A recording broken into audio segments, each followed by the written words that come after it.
બ્રહ્મશાળી ભૂમિ રસાણા ગામની ધર્મધરતી મહંત શ્રી રામગીરી બાબુ એમના પૂર્ણ ભાવથી આપણે બધાને જે અરસપરસ શ્રી રામદેવ બાપાના 33 જ્યોતના પાઠ નિમિત્તે જે આયોજન કરી એકબીજાને અરસપરસનો આપણને દર્શનનો લાભ એમને લેવરાયો છે કે મહાપુરુષ સંતોના ચરણોમાં કોટી કોટી વાર વંદન. ઓમ નમો નારાયણ. મહાપુરુષોની વાત જુગો જુગથી ચાલ્યો આવતો અપાર સુંદર આવી જ્યોતની અંદર જો છાયામાં બેહવાનો કદાચ જો આપણને મોકો મળે ને તો સમજવું કે આપણે કોઈ ભાગ્યશાળી છીએ. અને આ બધું ભારત ભૂમિમાં થાય હો, બીજી ભૂમિમાં ન થાય. તો લઈ લેજો લાવો.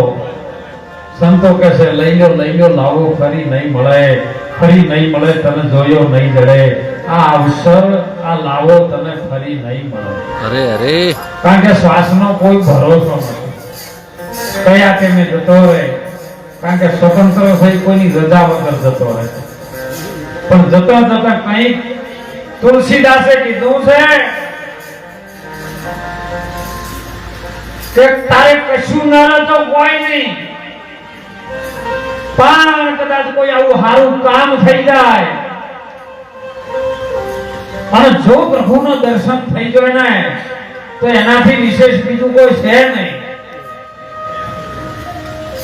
સંતો તો ઘણું સત્સંગ કદાચ તમને ગળે ન ઉતરે કોઈ નહીં, પણ હું તો હાથ જોડે વિનંતી કરું છું કે આશ્રમમાં આવો તો સેવા કરવા ઢૂંચી લાગી પડે. કરી લો સેવા તો મળશે મેવા, નહીતર નથી કોઈ લેવા કે દેવા. જ્યાંથી બેઠા તારના જોયા દાદા 70-80 વર્ષના થઈ ડોલ લઈને ભજન પાણી પાવે, પણ કોઈ બીજો મરદનો દીકરો ઉભો થતો નથી. સેવા કરી લો, બીજું કોઈ ન મળે. કારણ કે આ મહાધર્મની જે વાત છે ને એ તો મહાપુરુષો કે કદાચ એક લક્ષી કોઈ કદાચ જીવ આવી જાય, ગુરુના વચન પર જેને વિશ્વાસ આવી જાય. બાપજીએ સુંદર વાણીમાં વાત કરી કે તમે વિશ્વાસુ નરને સેવો ઓલા નરને નુગરાની હારે નિર્લો ન કરીએ. જેના પર વિશ્વાસ જાગે અને વિશ્વાસથી કદાચ સદગુરુ મહારાજના વચનની પ્રાપ્તિ થઈ જાય અને વચન જો તન મન ને ધન થી સેવી લો ને તો મહાપુરુષો સંતો આપણા ભારતના એક ઋષિ મુનિઓ કહે છે સાહેબ કે જે ઘરે તમારે જવું છે એ ઘરને તમે જીવતા જુઓ, નહીતર મર્યા પછી મુક્તિ માંગશો તો કાળા ઘરનો છે કુવો. દેહમાં છે એક વચન દીવો, એને તન મન ને ધન થી અને સંતોના શાસ્ત્ર મતે સેવો. પણ એ ખાડા રે ખાબો ચેજાની દે રે, અરે એ તો સુદો ને સમુદ્ર વાળી હે લેર મારી હે બાજલ રે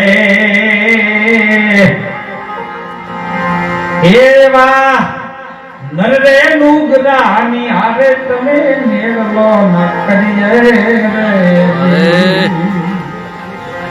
હાય નુગરો કને કેવો ગુરુ મહારાજની વાત જો કદાચ એના ઘરમાં ન રહે, સંતોની વાત જો એના હૃદયના ઘર સુધી ન ઉતરે અને પછી સમજ્યા પછી જો ઈ ઘરમાં તો ઈરો ના રહે તો સમજો કે ગુરુના ઘરનો નથી.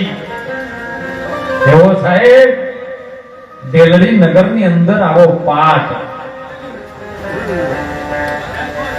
ગુરુનો દોષી બન્યો લાખો.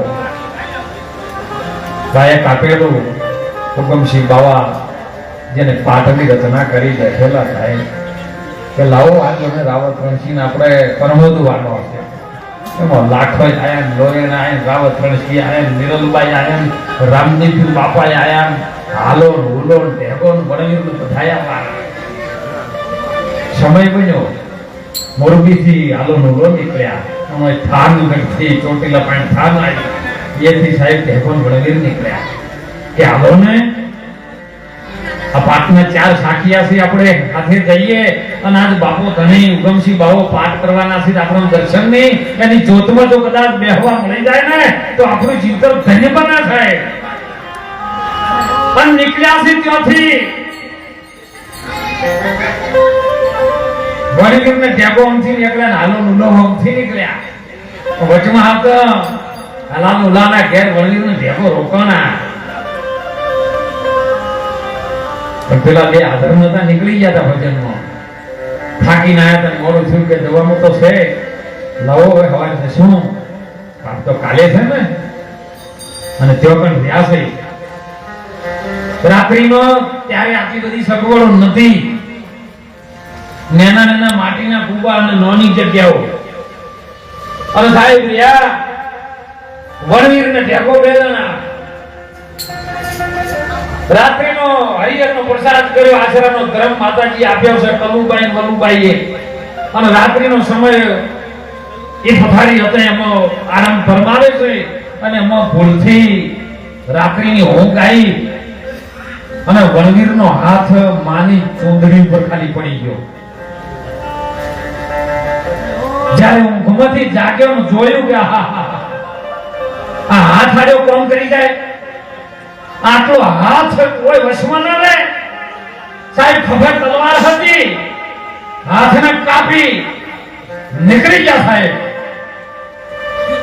અને त्यो ગણજોતની અંદર ભગવાન ઉગમસિંહ બાવા બેઠા છે બધા સંતો બેઠા છે ત્યાં તેને મળ્યા છે સમય બન્યો બાપુએ કીધું તમને કોળી વર્તાવાનો ટાઈમ થાય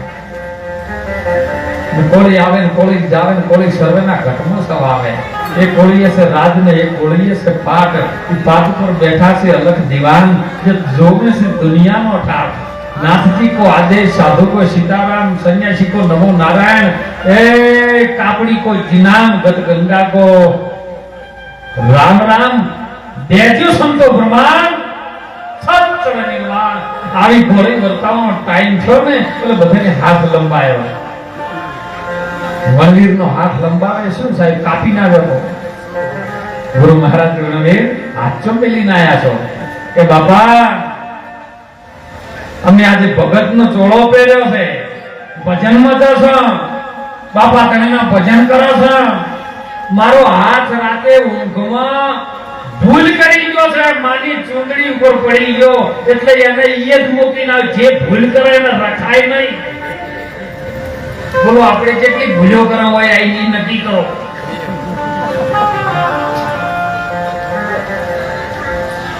ગુરુ મહારાજ ને કીધું બાપા હવે ધણીનો પાઠ છે જોત છે અને એનું પ્રમાણ આપો હાલો નુલો કે ઈ હાથ લઈને આયા હતા કે તમે મૂકીને આયા હોય તો અમે ચેડે લઈને આયા હતા હન સાહેબ બલીલ અમૃત જો સોટના સોટ્યા અને અલગ ધણીનો આરાધ કર્યો ને ઈ પંજો હોનાનો કર્યો સાહેબ આ સંતોનું પ્રમાણ જો કદાચ આ સંતો ભેળા જો રહીએ ને અને એની છોયનો જો કદાચ આપણો દેખ છે ધોવાળો આવે ને તો નહીં કહેતા ધૂપને ધોવાળે ધણી મારા આવજો ધૂપ ધૂપ કહેતા એટલે ગરમી થાય ગરમીનું જેને સહન કર્યું હોય ને તો ઠંડક થાય ને કે ન થાય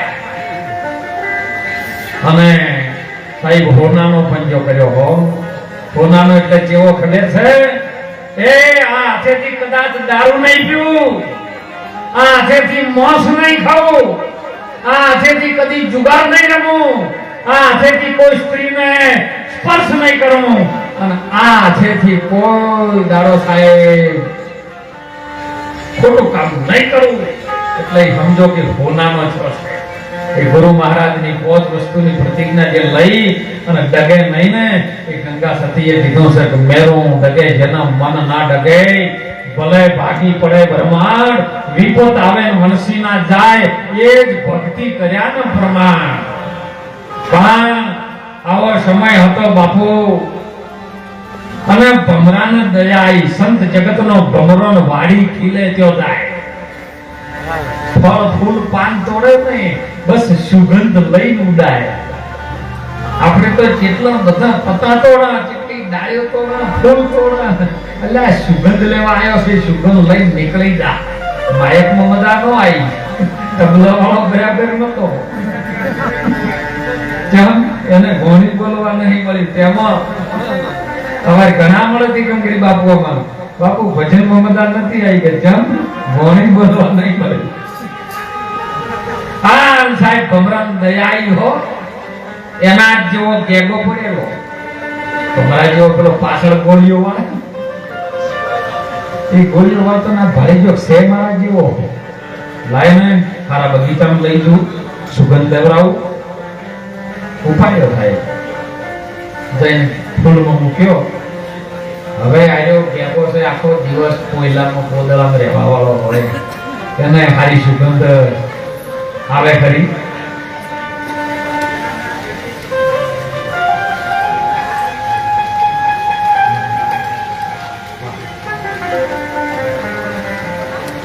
અને સાહેબ સુધી આવ્યો અને અપવાસ કરી દીધી, ફૂલમાં બેસી ગયો. એટલે કેમ કે એને સુગંધ ગમતી જ નથી, તો હોય સુગંધ ગમતો એટલો તો બેઠા છે. ખોજ પડી, પેલા ઉપવાસ કરેલો પેલા દયા આવી. સંત દયાળુ હોય, સંત જગતનો ભમરો છે, એટલે એ ભૂખે મરી જાય કે તમે કરો, મને હોય નહીં ખાવે, પછી મને ઉપાડો. એટલે ભલા મોણો આખા દાડાનો ઉપવાસ કે ગમે કે મને હોય ખાવતું નથી, ભમરે ઉપાડી સીધો લઈ ગયો જો હતો એ, અને નેચે કોયલો ભાળ્યો ને એટલે આવ્યો દોરીને પોદળા થઈ ગયો પાછો. કહેવાનો ભાવાર્થ એવો છે ને કે જે પોદળાની ભક્તિ કરતા હોય ને એને સુગંધ ભાવે જ નહીં. ભજન તો બધા કહે છે કે અમે ભગત છો ભગત છો, પણ પોદળા વાળી ભક્તિ કરતા ની પોદળા મત જોય. એટલે ખૂબ ચેતજો, માનવનો અવતાર આવ્યો છે ને વારંવાર નહીં આવે સાહેબ. આવા સંતો આવું કંઈક સાનિધ્ય કરતા હોય, સંતોના સાનિધ્યમાં કંઈક संतो महापुरुषों का कि देने को टुकड़ो भलो लेने को हरि नाम, करने को आधीनता और डूबने को भी मान. कई परमात्मा ये आप्યું હોય ને તો હાથ લંબાઈ દેજો આવી જગ્યામાં. સુંદર જાહેરાત કરી હતી કે બાપુ જેટલું આરતીમાં આવે, જેટલું પૂજામાં આવે, બાપા ગાયોની ગૌશાળામાં આપવાનું છે, બીજે કોઈ આપવાનું. ખૂબ સુંદર આજનો જે અવસરની અંદર આપણે બધાની પ્રસાદ જે લીધી છે ને, આવા ધાર્મિક દાતાઓ હોય ને તો બધું થાય. જેને જેને હાથ લંબાયો છે ધાર્મિક દાતાઓએ, એને જગતની અંદર ખૂબ પરમાત્મા મારો ધણી, એના ઉપર અમી દ્રષ્ટિ રાખે, સંતોના આશીર્વાદ ઉતરે. આજના ભોજનના દાતા મારે સુંદર જેમનું નામ છે એવા ભરતજી કપૂરજી, જે આજનો પ્રસાદ અહીંયા બધાને આપણે બધાને જેને લીધો ને એમને હાથ લંબાઈ ભોજનના દાતા બન્યા છે. એટલે ખૂબ ગુરુ મહારાજને, સંતોના, રામગીરી બાપુના, અમારા તમામ સાધુ સંતોના આશીર્વાદ કે એમને જીવનની અંદર પ્રગતિ કરાવે. ખૂબ જીવનમાં જાણવા જેવી છે હો. એટલે સંતોએ મહાપુરુષો કીધું છે, જ્યારે રચના થઈ ને આપણા સંતોએ પ્રમાણ આપ્યું છે કે ગોતવા દહો તો જડશે નહીં. જેને તમે ગોતી રહ્યા છો ને જડે એવો નથી. ગોતવા જઉં તો જડે નહીં ઓલો ઘર ગોવિંદો, પણ મારા સાધુ સંતોને પ્રેમ વખો છે, પ્રેમ પર ખંદો. ત્યાં કે ખજાનો જે જવતો હતો ને તો તમારા હૃદયમાં પડેલો છે. કેમ? સંતોએ પ્રમાણ આપ્યું છે હો. કરે હતો તું ક્યાં અને આવ્યો છે ક્યાં, અરે હતો તું ક્યાં અને આવ્યો છે ક્યાં, અને હવે પાછો જવાનો ક્યાં. હૃદય મહાજો તપાસીને છુપાજે લો ખજાનો છે. ખજાનો છુપાયેલો સાહેબ, પણ હતો તું કયો અને આયો છે કયો, અને હવે પાછો તું જવાનો છે કયો. તો ચો હતો એનું માર્કંડ ઋષિએ પ્રમાણ આપ્યું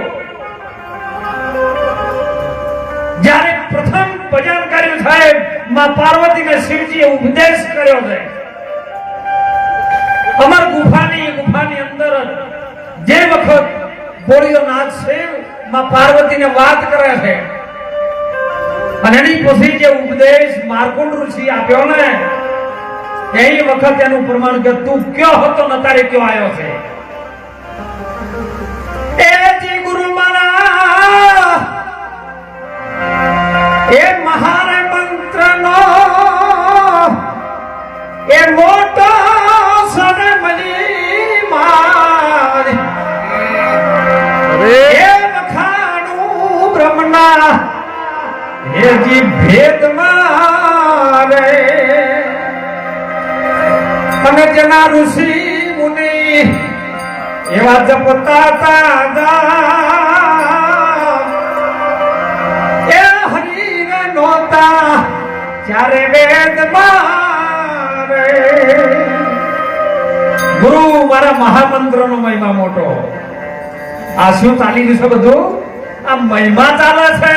એ ગુરુજીનો મહામંત્ર સમજી ગુરુ મહારાજ જે બોલે વચન પાકો થઈ જાય એ જ આપણા માટે મહામંત્ર બની જાય અને એનો મહિમા જે ચલવે ને ઈ જ ચાલે છે. એ ચીજ સમજુગમાં જેથી નતો રે દાતાર એ 50 કરોડ જે જેથી પાણી રે અને નિરંજન હતા જેથી નિરાકાર એ માંથી શક્તિ એ દર્શાની રે. જો હતો તું કે એનું પ્રમાણ આવ્યું. અસલ યુગમાં નતો આધાર તેથી 50 કરોડ ફોણી તેથી નિરંજન હતા નિરા. તારો કોઈ આકાર નતો તો નિરંજન હતો. તો નિરંજન નીર પ્લસ વત્તા જેનું અંજન નિર્મય તારો અંજન કરે એવું એક બીજ હતું. પણ જેની શક્તિએ કર્યો સમાગમ નિરંજને વચન દીધો એ વખતની વાત સાહેબ માના ગર્ભની અંદર જ્યારે દૂધ આવ્યું ને અને એ વખત બીજની ઉત્પત્તિ કરી છે. પછી તો બ્રહ્મા भी बीज में विष्णु भी बीज में शंकर जटाला कोई बताओ મને बीज ए सूर्य भी बीज में चंद्र भी बीज में नवलख तारा कोई बताओ મને बीज મારા. આ બધો બીજનો મહિમા ચાલુ કર્યો અને જો કદાચ સંત થવું હોય ભગત થવું હોય અને જો કદાચ પરિપૂર્ણ પરમાત્મા પણ થવું હોય ને તો એને બીજમાં થઈને બહાર નીકળવું પડે છે. ભગવાન રામદેવ ફિર નીકળી ગયા ગુરુના શરણે જઈને અને એટલે કીધું છે ને વાગે ભડાકા એ જદી ભારી ભજનના એ વાગે ભડાકા ભારી રે ઓ